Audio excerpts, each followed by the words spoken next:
Welcome to the Measure Success podcast, where we talk with top leaders about effective strategies that inspire success.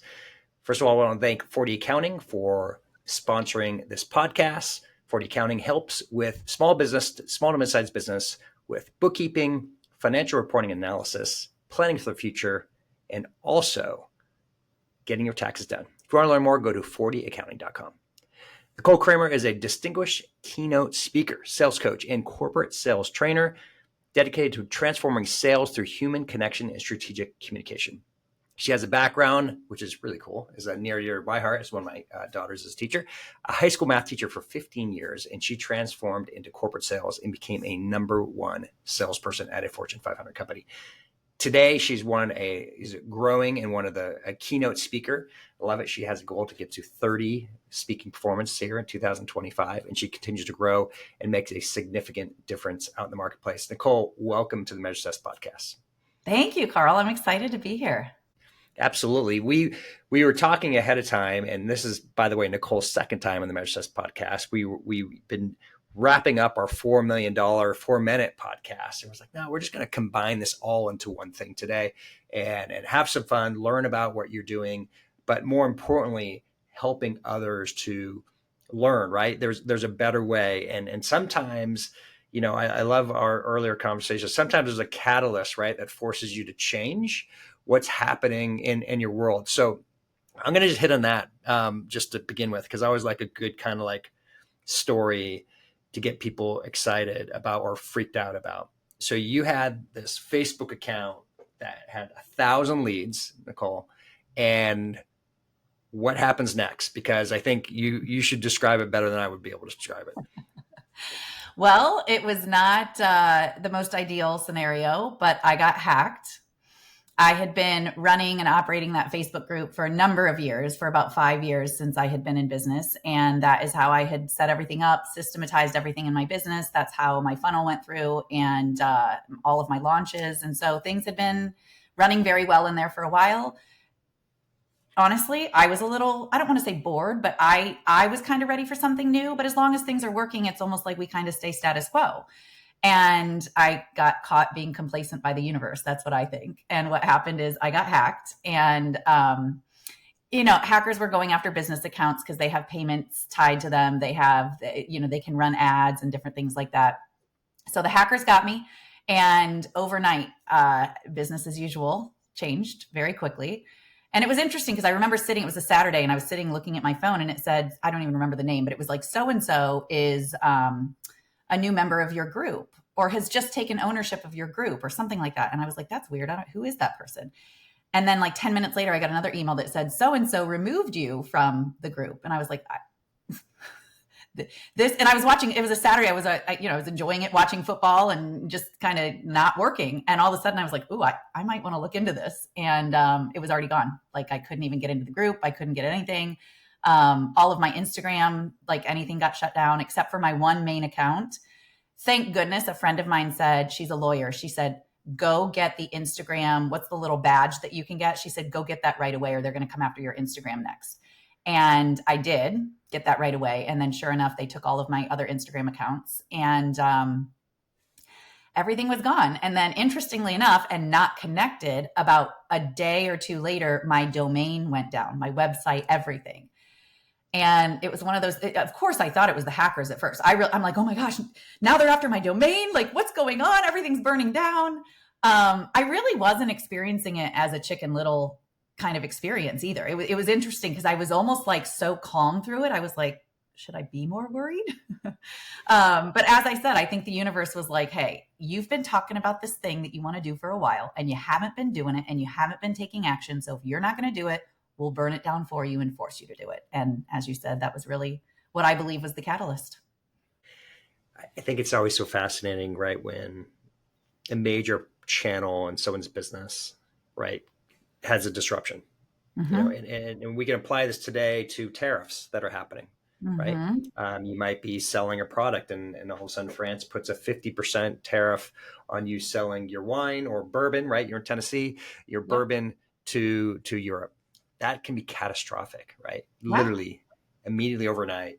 You think Yeah. everything is fine, and then it goes bad. And sometimes you're the opposite. Sometimes you're the beneficiary Yeah. of these type of things because you happen to be the U.S. manufacturer that sells here, and the competition, right? It's fascinating how in a moment, right? Everything can change the way of how you do things. Exactly. So let's take it to the next step of the story for you in particular with this. So you decided to change. So what did you do differently then? What was your mindset differently to help continue to grow your business? Because whenever you have like a channel like that, you said like there's a certain amount of people that were connecting with you, but there's who knows how many people just stopped connecting with you, right? Oh yeah. Because they're like, hey, I can't find any more. There's too much work. I'm not going Yeah. to even try to buy one of your courses or to get to Right. know or get perhaps use you as a coach. Where did you go next? What was your next focus from a business to make sure that you weren't going to have this type of problem happen again, ideally? Yeah. Well, it was a lot of putting fires out right off the bat. And it was a lot of not knowing what fires to put out because we weren't seeing all of them right away. To your point, like broken links don't necessarily, it's like finding a needle in a haystack. And as you're kind of figuring out what's happening as it's happening, you don't even know that you need to take action on certain things. And I will say, fortunately, I had just finished a launch. So I had just brought in, I'd had a pretty good launch. And so I brought in some money. So I was not like completely like, oh my gosh. And I'd had enough mentorship and coaching support. That was something early on. I invested in coaches and getting the support that I needed that taught me don't ever put all of your eggs in one basket with a platform. Make sure that you're gathering the data in other areas that you own. So I felt really grateful for that because I was like, okay, I didn't just lose everything. I certainly lost the ability to do things the way I'd been doing them, but I had a lot of those people still as leads on my email list and some other channels as well. However, most people thought that I had either blocked them or like people were confused because who I was on Facebook was gone completely. And that was a whole bummer too that I figured out later on after Meta. I went back and forth with Meta for a long time. I lost, I don't know, probably 15 years of my pictures and my memories and everything on Facebook. So anybody that knew me on Facebook, all of a sudden I was gone. So I put, posts up on my other channels like, hey, no, I didn't block you on Facebook. I got hacked. I'm not on there anymore. So it was a lot of like initial damage control before you can even figure out how to move forward.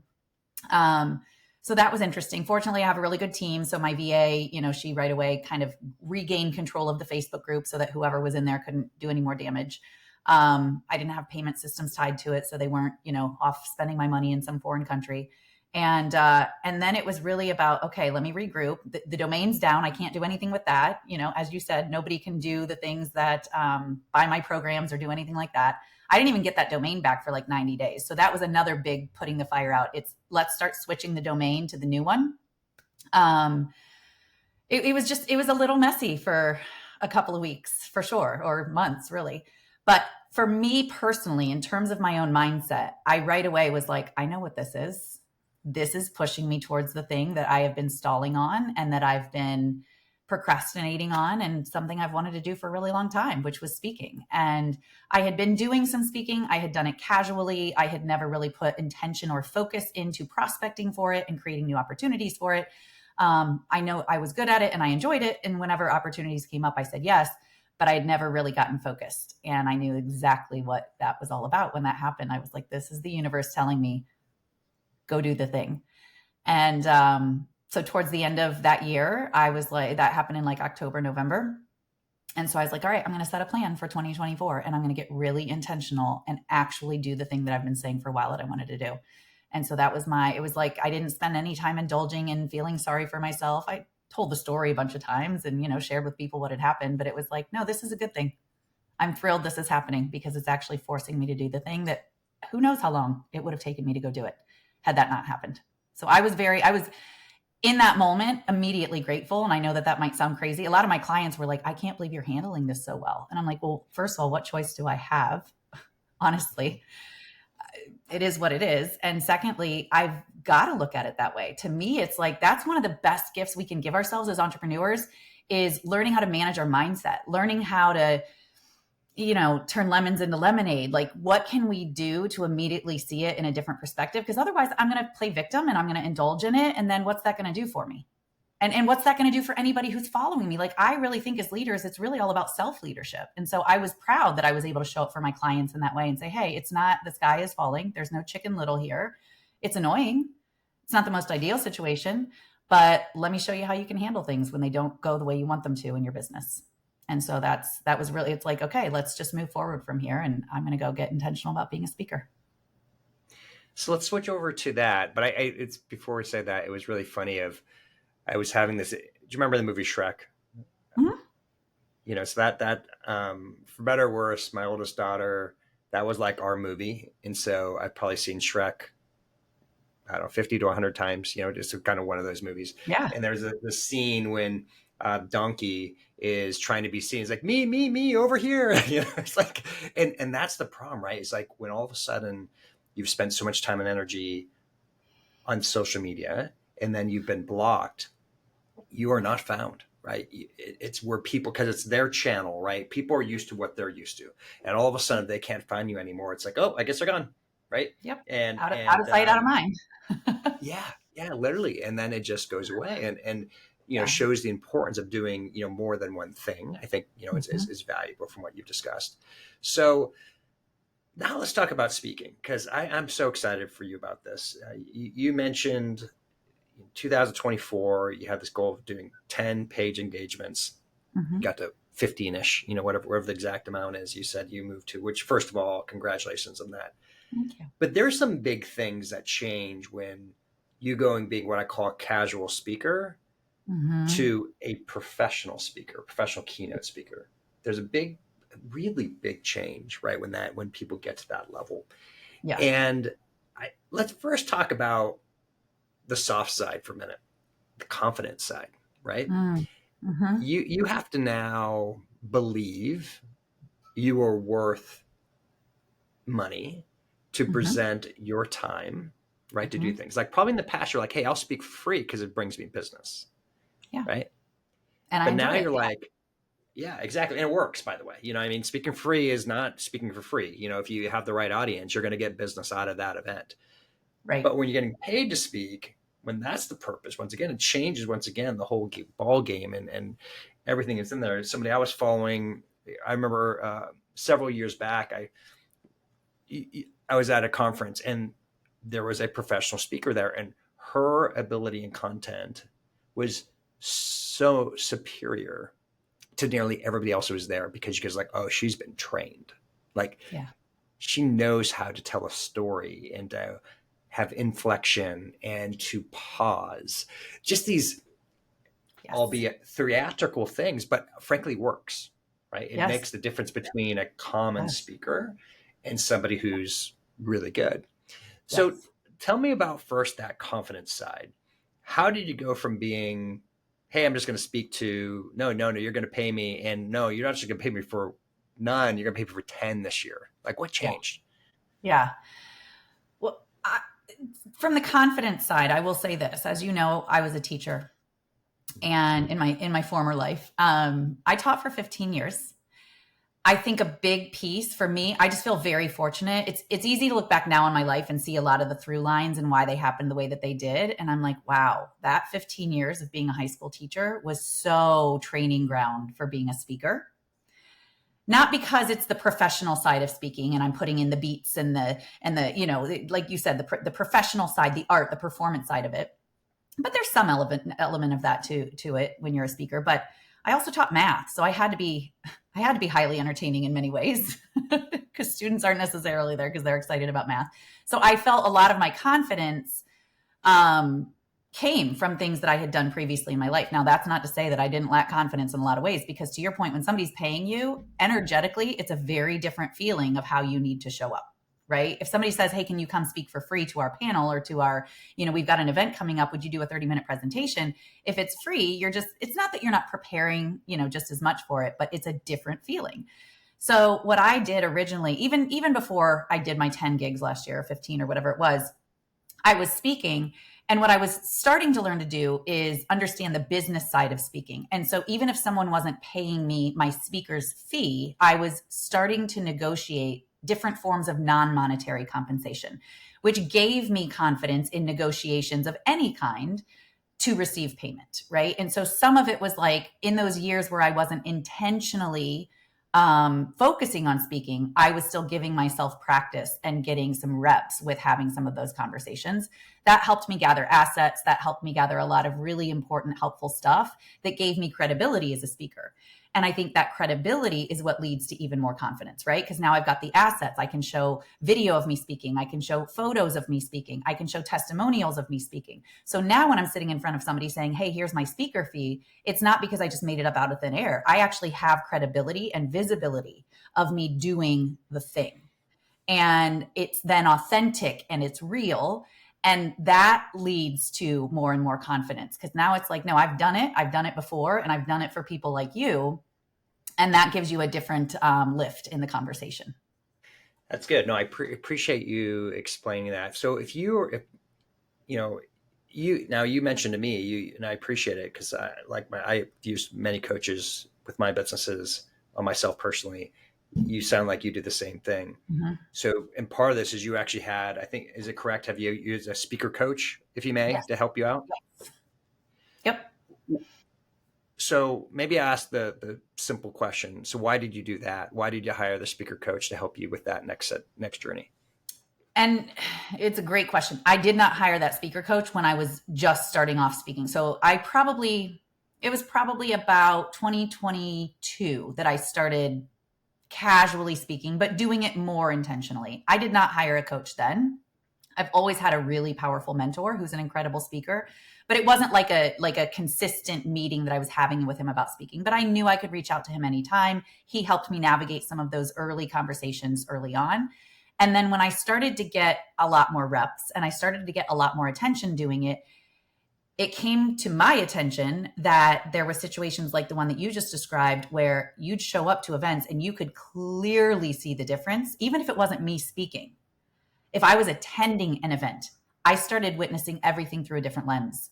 And I saw the difference between the people who had done it, who had practiced it, who had been trained to do it, and the people who were just there because they're an expert in what they do.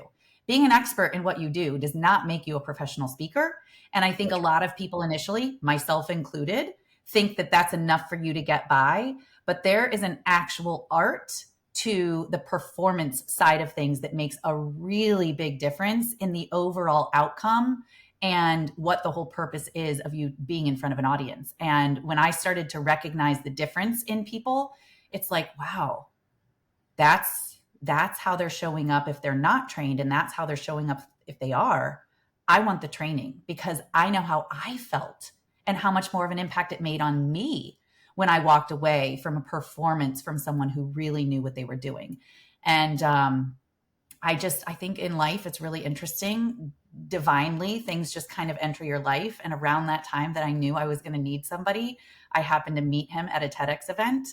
And I was like, I don't know why, because it was almost like one of those, we were at different parts of the event and we almost didn't meet. And I said, I don't know why, but I feel like I'm supposed to meet you. And that was that. And it's made a huge difference in who I've become as a speaker to have that level of training. What is one of the most important characteristics or training tips that you use based on that mentoring? Well, if I were to talk like the soft side, the performance side, it's the beats. You mentioned pauses. Like when we're saying things, we're not just saying them to make noise and to take up space. We're saying it because we want someone to hear it, to receive it. And your body language, your tonality, the beats that you put in and where you intentionally put them, all of that not just makes a different experience for the audience, but it helps them actually get what they're there to get from it. And so I think on that side, it's just stuff that here was a big one for me. I didn't realize how much I was swaying. And I know that might sound really silly, but two things, swaying and pacing. And as I started to see it differently through that lens, you'll see like now when you go to events, you'll see, and it kind of feels like somebody's like an animal about to attack you, if they're pacing on the stage, or again, like the swaying, or like, where do I put my hands? And all of those things, because they started to stand out to me when I was watching other people, I knew I was probably doing them too. we want to make it comfortable for people to watch us, if that makes sense. Mm-hmm. And I think a big part of that, right? How are you holding your body? What are you doing with your body? When are you taking those beats and pauses so that there can be impact in what you're saying? Makes a big difference in the overall impact of what you're saying. When you're speaking, do you memorize or do you try to story it? Originally, when I first started, I'm a good storyteller, and like I said, I had 15 years of experience teaching, and I'm like, I've encountered it all as a teacher. And your daughter's a teacher, so you know we deal with everything, right? And so I really thought I don't need to like be specific. I don't need to memorize anything. I'm not a good memorizer. And as of about 2 months ago, my whole process has changed, and I now write the entire as if I'm writing it like for somebody to read. I write the entire thing. Because if somebody asks me as an expert to come give a talk or run a workshop, I'm probably not memorizing all of that. That's not a signature speech. That's not a performance. But I've got 3 signature speeches, and those are performances. Those are things that, yes, I want to have every single thing written down from start to finish, because if I do that, then I know where to insert the beats. Then I know where to stage where I need to be at that point, right? So that as I'm saying that, where am I going to be on the stage? What am I going to be doing? And it's all these little nuanced pieces that I didn't know a few years ago that really, really do make a difference. And so my process has recently changed in a big way. That's very interesting.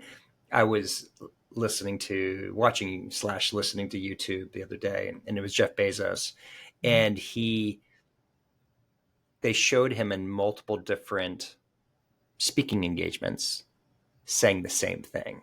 Mm. So it was a story, but it was the same story that he had memorized through his experiences, and was saying it verbatim, but you just were seeing it in different contexts, different locations. Mm-hmm. But it was the same memorized speech. And I've also read a book that he would do his annual letter, and it was amazing how much of the stories repeated themselves. The story was consistent. And that's such an important piece of, I think there's this desire, belief of that we have to be different in every single presentation. But you and I both know this, the likelihood of somebody seeing you again at 2 different events is low, first of all. Yeah. Secondly, if they even listened and heard to all of it, is low. Yes. And so third, doing it well and being consistent so your message can be properly heard. Mm-hmm. It's like a good book, right? You're willing to read a good book again. Yeah. Because, oh, wow, there's something I missed, or I wasn't hearing it because I wasn't ready at that place of time, or now this message is connecting, whatever it might be. But there is value in that consistency. I love it. Like you said, I got 3 signatures to X what you said. And I think that's a really valuable part. And I'm hoping, once again, for people who are listening here, they're getting some insights of how they can do things differently, or if they're considering going down this path. Because now let me ask the additional question. Has your professional speaking, which you now get paid for consistently, and you have a big, hairy, and audacious goal here in 2025, how many times has that led also to leads to business? That's exactly, as you were saying, the consistency of it and the sameness of it. That's actually one of the biggest reasons why you want to be very clear and specific and repeatable in what you do, because they call them stage side leads, right? To have a referable speaking business, what they're going to say is, we love that. Can you do that for us?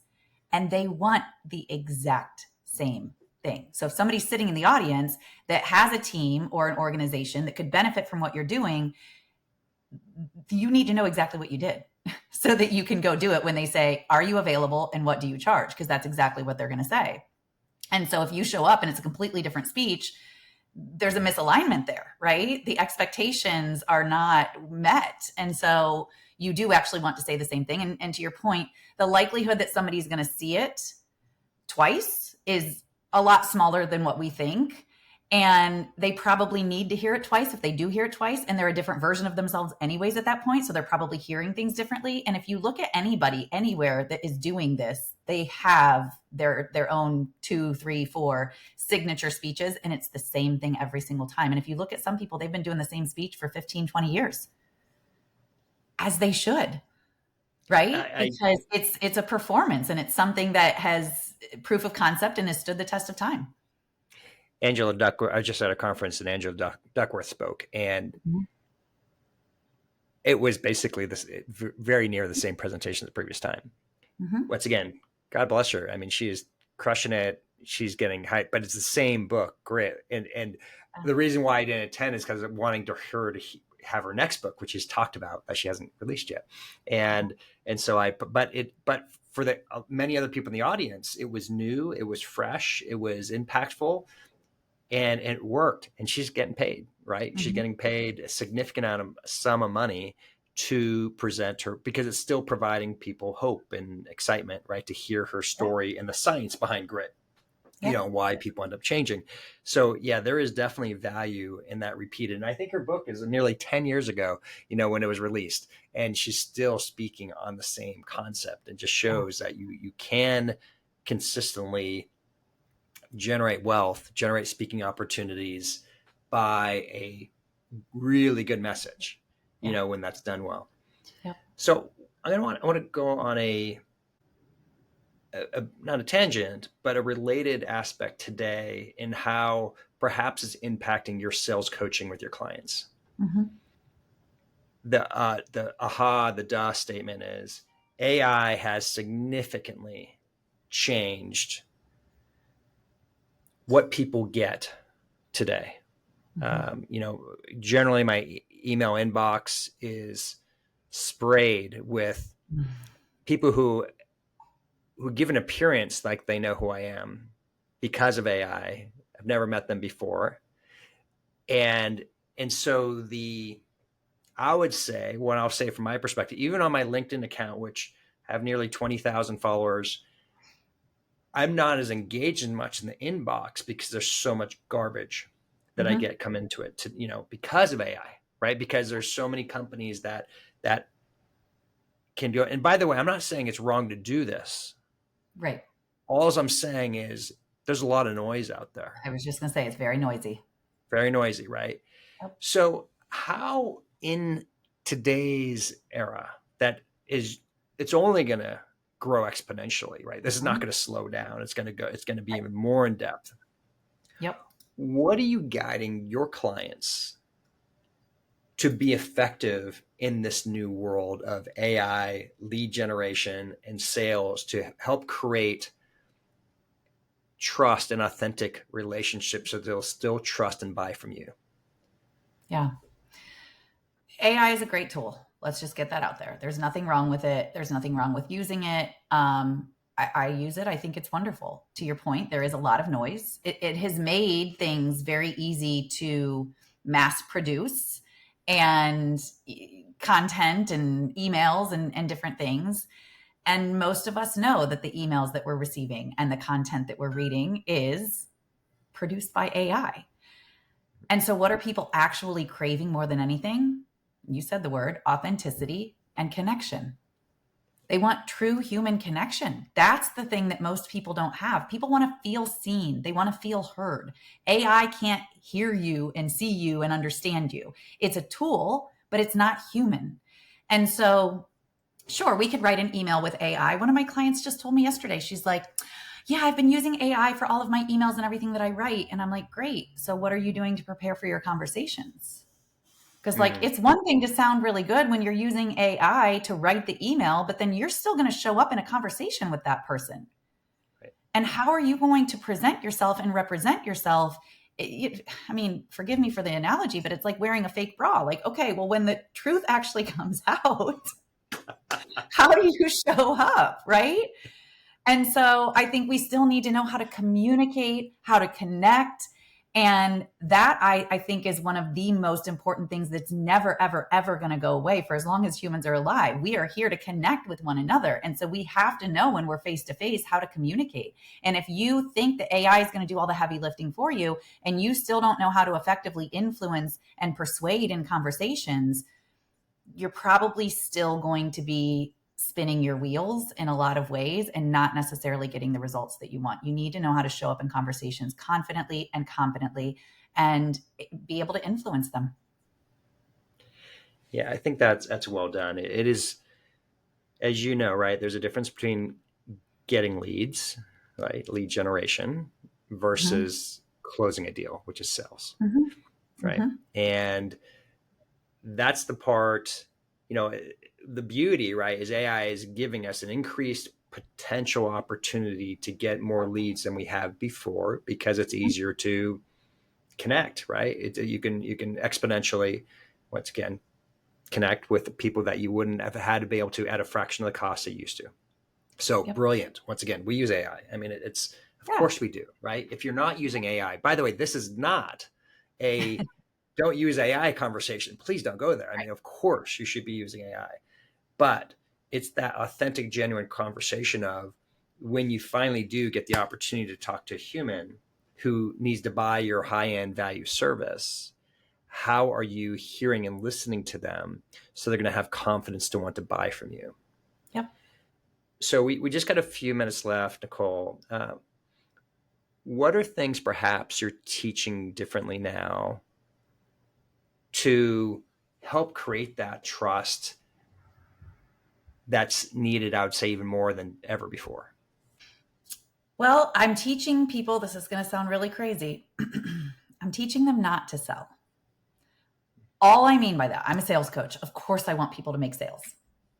But I think in the world that we live in, everything feels noisy and also pushy, right? We're expecting the tools to do all the work for us. And like you said, your high price point package, your whatever it is that you're selling, people still buy from people. They don't actually buy from a website. They don't buy from a link. They don't buy from an Instagram post. They still buy from people. And I'm also not saying that you always have to have sales conversations for everything that you do. But like to your point, the know, like, and trust factor is a big piece in this. Regardless of where they're buying from, it's always going to be from people, and it's from people that they know, like, and trust. And so when I say I'm teaching people not to sell, all I mean is, can we really show up to help someone make a buying decision instead of showing up with our agenda? And I think in this noisy world, that's how it feels. Like I bought this product last night. It was a lip gloss that I saw on TikTok or Instagram or something. And I was like, oh, I really like that lip gloss. And I went to buy it and I just wanted one tube of it. I kid you not, I had to answer 8 questions for the upsell. It was like I was ready. It said check out, and I said yes. And then it said, before you check out, you could get 3 tubes for this. And I was like, no, thank you. And then it said, or you could get 2 tubes for this. I said, no, thank you. And then it's like, this deal's going away. How about just 1 extra tube? I said, no, thank you. I couldn't believe it was almost laughable how many more times after that they were like, well, what about this product? Would you rather have this lip filler and this and that? And I was like, no, thank you. 8 times I had to press no, thank you. I was like, wow. I saw the ad and I was just going to buy the tube from the ad. And then I just really felt like maybe I'll cancel the transaction altogether. Mm-hmm. Mm-hmm. And I think that that's what we don't want to do in any scenario is we are playing chess, not checkers. Quit trying to get married on the first date. Quit trying to turn everything into a sale. Like let's have some strategy here and slow things down. Mm-hmm. And what I tell people is curiosity is a great way to build trust. Because you know what you're doing when you're staying curious? You're acting interested in the other person. You're asking them questions. You're learning context. And you're getting an awareness of who they are and what might be the right fit for them. When people feel seen and heard and understood, then all of a sudden you've got empathy. You're relatable. That's what's building the trust, right? And then when you go to ask for the business, the ask is just the natural next step because you've stayed curious. You've asked them questions. You've gathered context. You're able to show them that you know them and that you understand them. And it would almost be out of integrity for you not to ask if they needed help with the thing that you help with, whether it's a service or product. But when we're coming in so quick and fast with our agenda of making the sale, I think we're severing trust. And I think we're losing a lot of opportunities because people fall into one of three categories. They're either now buyers, they're soon, if they're buyers, some people are not buyers, right? But if they're buyers, they're now buyers, they're soon buyers, or they are later buyers. And we get so focused on the now buyers and make the sale now, make the sale now, make the sale now, that those soon and later buyers are still going to go buy from somebody. That's right. Why shouldn't it be you? And if you show up prepared to handle the conversation, not prepared to make a sale, you're a lot more likely to capture that sale when it is time for that sale to take place. Right. That's right. What I really like about what you said there is you said it well. You can't control the person on the other side to buy from you. No. But what you can do is do all the actions up leading to it so they feel comfortable to buy from you. Yep. And that's what you can control. Is those leading, we like to, you get it. I mean, the leading indicators, right, is how you making sure they're being heard of their problem and how your solution is going to solve their problem and connecting that, right? Yeah. And we can connect that, and then better yet, you get more business when you actually do it, right? When you actually follow up and provide that product or service that you have that's going to make a difference. Nicole, it has been absolutely amazing to have you again on the Measure Success podcast. I'm so excited for you and your speaking and growing. It's wonderful. I'm really proud of you. How can people connect and learn more about what you're doing? Not on Facebook. I am on Instagram at the Nicole Kramer, and would love to hear from anyone who's listening who maybe has questions about anything sales related. Just jump into my DMs. Happy to support you, and would hope to connect with you there. Perfect. Nicole, thank you so much for being a guest on the Measure Success podcast. Thank you so much for having me, Carl. And to everyone else who's listening, I'm hoping you enjoyed this podcast. I hope it's inspired you of some ideas and thoughts of how perhaps something has not gone your way, but perhaps it's an opportunity for you to grow and do something different. I think Nicole's story is a great example of that sometimes that things we've been waiting on, an obstacle becomes an opportunity to actually fulfill what you were intended to do all along. Once again, I hope this inspired you. Wishing you the very best at measuring your success. Have a great day.